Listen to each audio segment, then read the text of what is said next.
So I picked up some brand new welding gloves today. They're $10.99 and name brand, and you know what? They're still made in China. Okay, so today we're going to have a look at what it takes to make your own gaskets.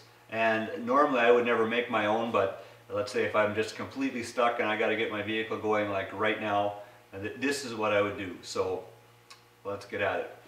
So of course there's some gaskets that I wouldn't even attempt to make, like a head gasket.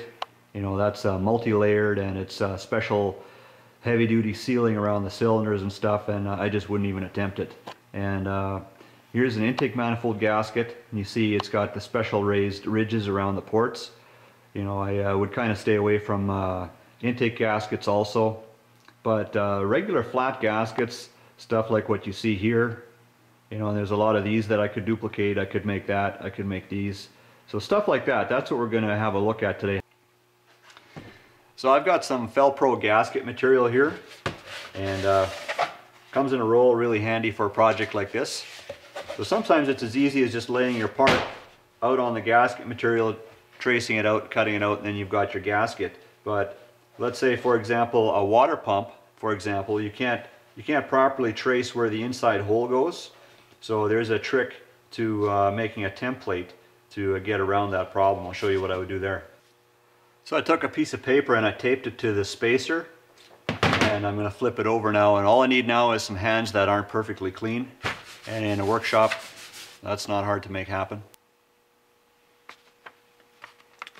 So I'm just going to feel for the spacer, and I'm just going to follow it with my fingers, and it very easily traces out the pattern, the shape of it, even the little holes. See the little hole coming to life here? So now I'm ready to trim this whole thing out, and then I will have a pattern to lay out over top of my gasket material. So I trim the whole thing out, including the big holes, but not these little holes. I'll show you in a bit why. So I'm going to make you guys a gasket for real, but I'm going to cheap out and just make a small one. So I've already done the same thing here. I'm going to pretend that my hole saw needs a gasket, and I already did the greasy, grimy finger trick with the paper over top, and then I've already trimmed out the perimeter. So this is what I ended up with. And so I'm going to use a hole punch to make these holes in the gasket. And this is the hole punch set that I got here, like 12 bucks on eBay. So I can pretty well guarantee I know where these came from. But I mean, it's just for light duty, like paper and cardboard and leather or whatever, stuff like that. So up to 3/4 inch. And they actually look like they've got some heat treating in them. They're a little bit blue on the inside there, you see that? So they might be slightly tougher than I give them credit for, but I'm not going to take the chance. Anytime I would use these, I would always make sure I have a wood backing to save the edge on that hole punch. But anyways, let's lay this all out and make some holes here, and then we'll have an official gasket. Alright, so I already traced out the perimeter onto the gasket. So I'm just going to lay this back down on there.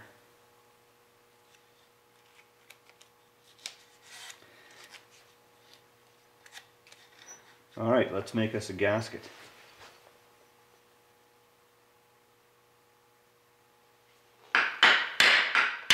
Go China.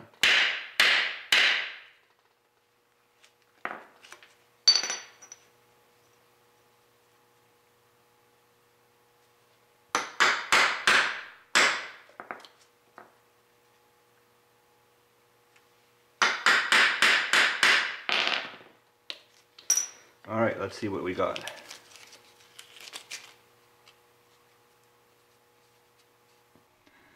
Well, I don't know, it looks a little ragged. Kind of got the holes offset and stuff. So I made a second one. This one looks a little nicer. And I'll tell you one thing though, guys. This hole saw will never, ever leak oil.